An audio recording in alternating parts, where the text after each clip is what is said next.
তো বন্ধুরা আজকে আমি চলে গেছিলাম গুজি মহানন্দটোলা গ্রামে আর ড্রোন ভিডিও নেওয়ার জন্য।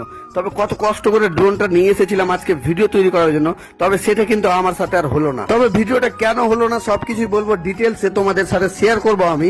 আর চলে এসেছিলাম গুজি মহানন্দটোলা গ্রামে, আর এই গ্রামের দৃশ্যটা দেখো তোমাদেরকে আমি এই গ্রামের দৃশ্যটা দেখাচ্ছি। এখানে দেখতে পাচ্ছ পাট ধোয়াধুয়ি চলছে, আর এখানে দেখতে পাচ্ছ কাকাটা কিভাবে পাট ছুটাচ্ছে। চলো বেশি ভাত না বকে ভিডিওটা শুরু করা যাক। হ্যাঁ বন্ধুরা, আমি চলে এসেছিলাম এখানে ড্রোন নিয়ে এসেই কিন্তু ভিডিও শুট করার ভেবেছিলাম, তবে ভিডিওটা হলো না। কারণ হচ্ছে যে বৃষ্টি চলে এসেছিল তার জন্য।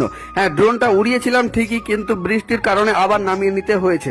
তবে তোমরা দেখতেই পাচ্ছ গ্রামের প্রত্যেকটা মানুষ কিন্তু এখন এই সাইডে রয়েছে। তবে এটা হচ্ছে গ্রামের বাইরের সাইডটা, আর এখানে দেখতেই পাচ্ছ কত সুন্দর একটা ভিউ রয়েছে। তবে তোমরা কিন্তু দেখতে পাচ্ছ এখানে কিন্তু সবাই পাট ছোটানোর জন্য চলে এসেছে। আর আশেপাশের যে 3-4টে গ্রাম রয়েছে বন্ধুরা, সবটা গ্রামের মানুষ কিন্তু এখানেই রয়েছে। হ্যাঁ বন্ধুরা, তোমরা দেখতেই পাচ্ছ কত কত মানুষ রয়েছে, এবং এখানে কিন্তু যত পাট রয়েছে সবটাই কিন্তু এখানে কিন্তু ছুটানো হবে। আর তোমরা দেখতেই পাচ্ছ এই জায়গাটা, তো এই জায়গাটা দিয়েই কিন্তু গুজি মহানন্দটোলা যাওয়া যাবে। আর তোমরা দেখতে পাচ্ছ সবটা লোক কিন্তু এখানে জাগ ছুটাতে ব্যস্ত রয়েছে। তবে তোমাদের গ্রাম্য ভাষায় কি বলা হয় এটাকে অবশ্যই কমেন্টে জানাবে। আর তোমরা যদি এই কাজটা কখনো করে থাকো অবশ্যই জানাতে ভুলবে না। আর গুজি মহানন্দটোলা থেকে যারা দেখছো অবশ্যই ভিডিওটাকে শেয়ার করে যাবে বন্ধুরা।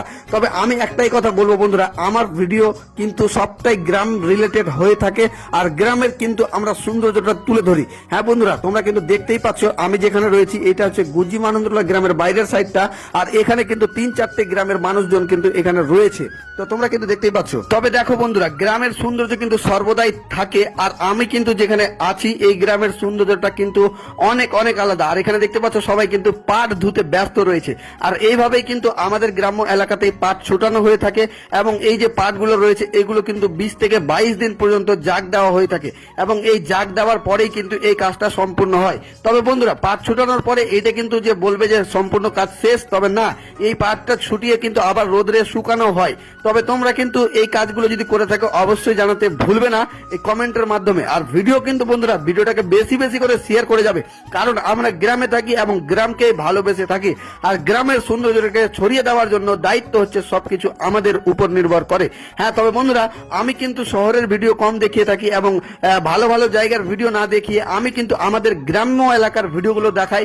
এইগুলো জায়গা কিন্তু বন্ধুরা শহরে থাকতে গেলে এই দৃশ্যগুলো কিন্তু দেখতে পাবে না, এবং শহরে কিন্তু এত সুন্দর সুন্দর জায়গা কিন্তু দেখতে পাবে না বন্ধুরা। এখানে হচ্ছে খোলা মাঠের বাতাস এবং অনেক পরিশ্রম দিয়ে গড়া এই যে গ্রাম্য এলাকাগুলো অনেক সুন্দর লাগে বন্ধুরা। বেশি করে আমাকে বেশি স্পেশাল ভাবে সুন্দর লাগে, এবং তোমাদের কেমন লাগে অবশ্যই জানাবে। আর এই যে দেখতে পাচ্ছ এই যে পাট কাঠিগুলো বাড়ি নিয়ে যাচ্ছে এই দিদি ভাইটা, তো এত পরিশ্রম করার জন্য কিন্তু বন্ধুরা এদের জন্য